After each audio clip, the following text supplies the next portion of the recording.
If you haven't noticed yet, I'm a fan of Flesh and Blood.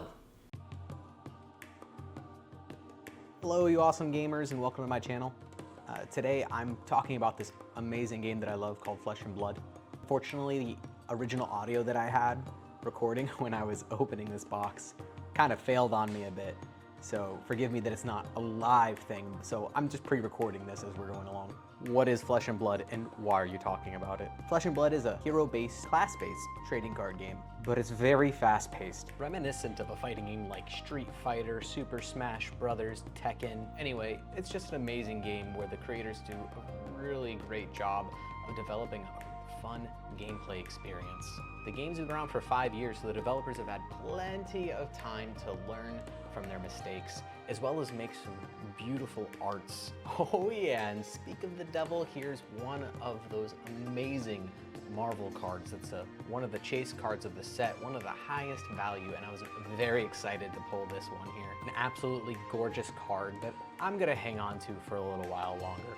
You see, that's one of the cool things about this game is that cards maintain value very well due to the nature of it being a class-based game. So like, even though your class might not be good now, they'll definitely be good later. I think Flesh and Blood has a bright future ahead of it. 5 years on the market is nothing to scoff at.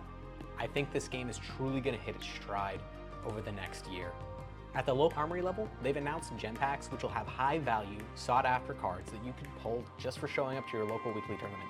I think they'll contain much needed reprints like Enlightened Strike, a $50 card, or Command & Conquer, a $100 card. I think a lot of people that are interested in this game get too focused on that entry cost, which I understand can be steep. However, I bought into this game 3 years ago, and I can sell every last one of my cards for how much I bought it for, if not more. So like, even though there's a high entry cost, you can also leave the game and recoup most of that cost. You kind of got to think of it like, I spent $300 on this game, showed up to local tournaments, had a lot of fun, made a bunch of new friends, and now I'm reselling all those same cards 2 years later after getting hours of playtime out of it. Even if I lose $60 on that sale, I had a great time while I played this game. But look at me, focusing way too hard on trying to convince you to play it. I'll be honest, I don't think that's my job. And to all of my friends who play this game who might be listening in on this, it's not our job to convince people to play this game. That's on LSS to develop a really cool, really fun gameplay experience.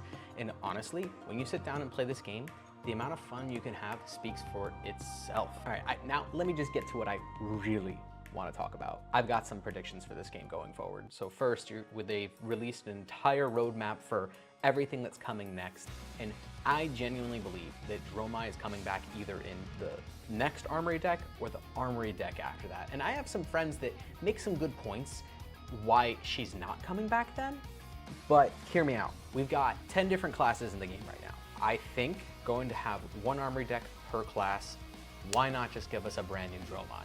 Come on, like, it makes the most sense. We just had a Volcor set. She's not in the set.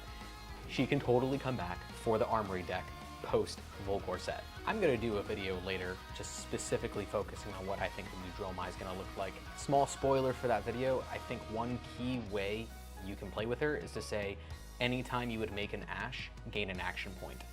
And the caveat is, your dragons no longer have innate go again from her original hero card. I think this is the year LSS finally comes out with Necromancer. There's no way around it in my mind. We've had so many cards and arts on cards alluding to this fact. It's been over 2 years since we've got a new class. 2 years. It was Outsiders, Assassin. That is a long time. I mean, I could see them releasing a new set that would have Necromancer, Wizard, and Ranger. That would be so cool. I don't see a world where that doesn't happen. And I even think maybe we should get 2 new classes this year. And I think that Necromancer needs to be completely different from Illusionist. It can't just be Shadow Illusionist. I think that's a cop-out. Necromancer specific class, and what he'll do is, or she, would kind of be like using the allies to block, and allies just permanently stay on the board. And as a trade-off, the cards in your hand block less. Probably something along those lines. I actually have an entire write-up on this, and I'm super excited to share it with you guys and what I think Necromancer would look like. One thing's for sure though, there's a new class coming out this year, and I want it to be Necromancer.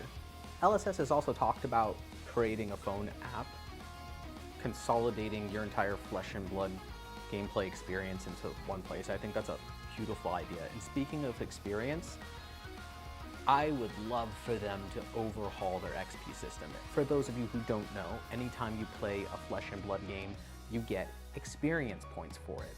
If you win, if you lose, like they have a whole like breakdown of it. And it's really cool, I think, because it gives them an opportunity to reward players that even though you don't perform well at major tournaments, you're receiving specific experience that they can use for thresholds to help you get from rewards for it and stuff. I think that they should completely overhaul it and maybe even include some experience, class-specific experience. Be like, oh, you know, I am a level 10 Runebit Blade player. I think that'd be really fun, especially for some of us casual people who might not top callings or battle hardens regularly or get an opportunity to travel around across the whole world. I think it'd be a really fun way to keep someone like myself engaged, where even though I'm really involved in the game now, sometime in the future I might not be. It would incentivize me to show up to a local armory and gain some experience points, and based off of my experience points, get in-app rewards, different backgrounds. Maybe there's a forum in the app. There's just a lot of opportunity for this new application that they've talked about doing, and it gets me very excited. And that's gonna take a lot of work for them in a lot of ways that they can actually code this stuff. I think it's well worth it though, especially if they want to come out with a player versus environment experience, which, to be frank, that's not coming for a very long time. And when it comes, I do want it to be really fun and cool. But the only way you can really get it to be that fun and cool is if you incorporate some kind of app on your phone that can help you keep track of your PvE level, your PvE progress, who you've played with, what dungeons you've cleared. I have my whole thoughts on what PvE could look like, but I don't even want to talk about it right now because the things that make most sense are just simply that they've already told us that we're getting armory decks, we're getting sets this year, and they're focusing on the competitive gameplay experience, which I think is the complete right and correct choice. So like, even if you're a casual player and you play this game, go to these events. They are so much fun.